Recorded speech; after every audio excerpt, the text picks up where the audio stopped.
بسم اللہ الرحمن الرحیم۔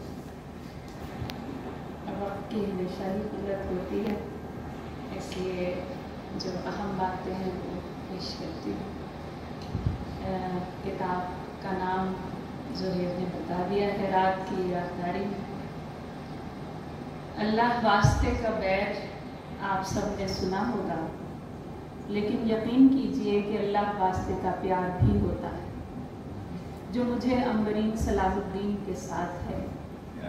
عنبرین کا یہ شعر بارہا سنا، وہ غزلوں سے چھلک رہا ہے، میں نظموں سے بھری ہوئی۔ پہلا مصرع سجاد بلوچ کی شعری وارفتگی کے لیے ایک کوئی تیقن عینی شہادت ہے، پھر بھی کسی کو آدھی گواہی کا مسئلہ ستائے تو وہ سجاد سے ان کی شاعری سن لے۔ کیا بات! مزید حق الیقین درکار ہو تو یہ سب غزلیں پڑھ لے جو رات کی راہداری میں ستاروں کی طرح دمک رہی ہیں۔ سجاد بلوچ کو مصرع گھڑنے اور شعر کہنے کا فرق معلوم ہے۔ جنہیں شاعر کہلانا مقصود ہوتا ہے وہ مصرع گھڑتے ہیں، جن کے پاس کہنے کے لیے بہت کچھ ہو وہ شعر کہتے ہیں۔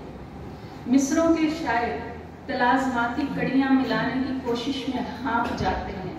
سجاد جیسے شعراء پوری بات کہتے ہیں تو شعر بھرپور تلازماتی حسن کے ساتھ طلوع ہوتا ہے۔ جو شاعر شعر مکمل کرنے اور شعر میں مکمل بات کہنے کا لطیف سا فرق جانتا ہو وہی ایسے شعر کہہ سکتا ہے۔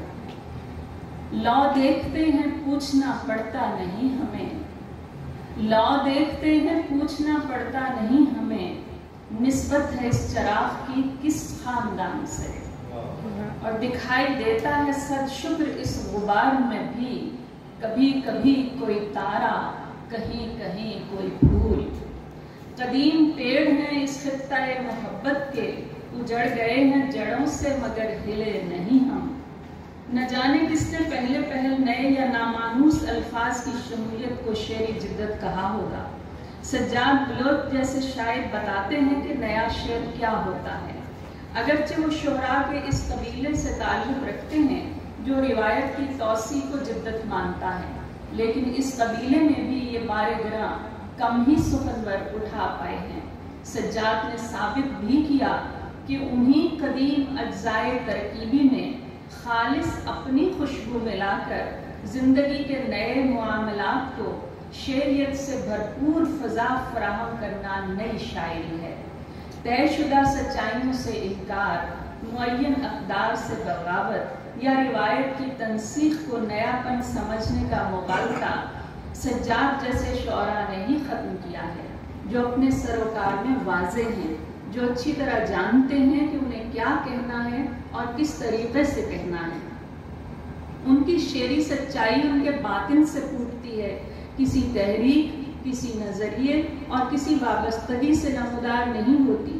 سجاد کہتے ہیں ہم روئے بر و بار سے جدت پسند ہیں، لیکن جڑوں سے اب بھی روایت پسند ہیں۔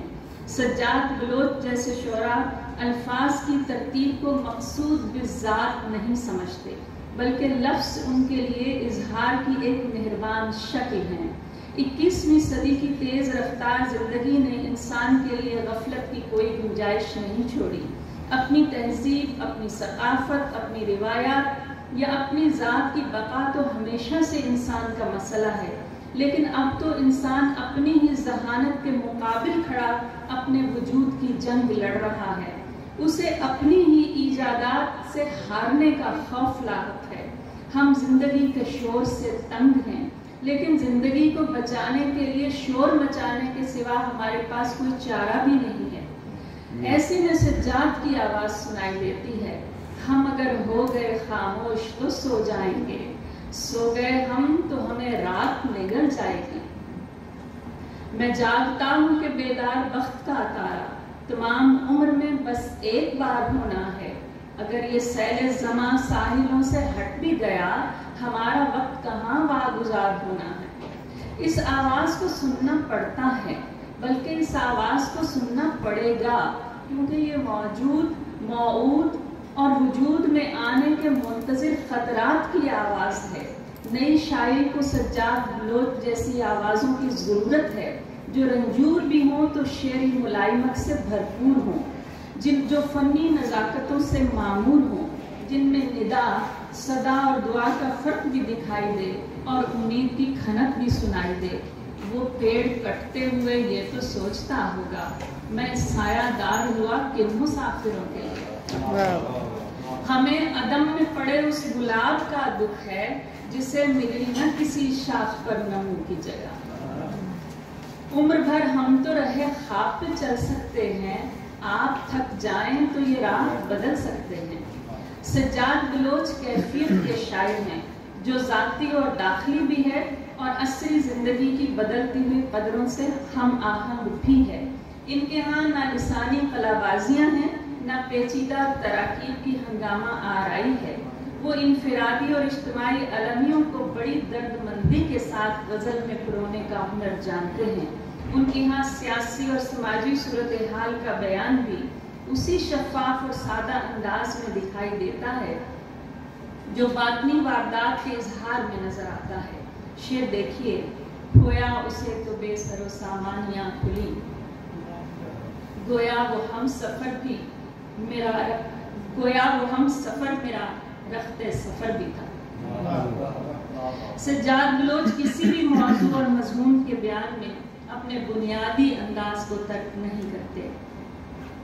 ترکیب سازی میں ان کے ہاں وہ سلیقہ ہے جو ابلاغ میں رکاوٹ نہیں بنتا۔ کھردری بات تو بھی کچھ یوں ریشمی لہجے میں کہتے ہیں کہ دل پر ضرب سی پڑتی ہے۔ وہ بھڑکتے نہیں، سلگتے ہیں۔ دھیمی آنچ کے شاعر کی کتاب اجلت میں پڑھنے والی کتاب نہیں ہے، یہ بسر کرنے والی شاعری ہے۔ وقت چونکہ کم ہے اس لیے 2-3 اشعار پیش کر کے اجازت چاہتی ہوں۔ اشعار کا لطف لیجیے۔ محو یکتائی ہوں، دیوانہ تنہائی ہوں، آئینہ خانہ ویرانہ تنہائی ہوں، اپنی تنہائی کو ماپو میری تنہائی سے، میں اکیلا یہاں پیمانہ تنہائی ہوں، راہ تکتا ہوا ایک چاپ کی چنگاری کا، کنج خاموش میں خس خانہ تنہائی ہوں۔ یقین کیجئے سجاد بلوچ آپ تنہا نہیں ہیں، اس لیے اپنا ایک شعر آپ کی نظر کرتی ہوں کہ سب خیر ہو، سب خیر ہو اے مجمع ظاہر، سب خیر ہو، سب خیر ہو اے مجمع ظاہر، ہم بھیڑ کا حصہ نہیں، تنہا بھی نہیں خیر۔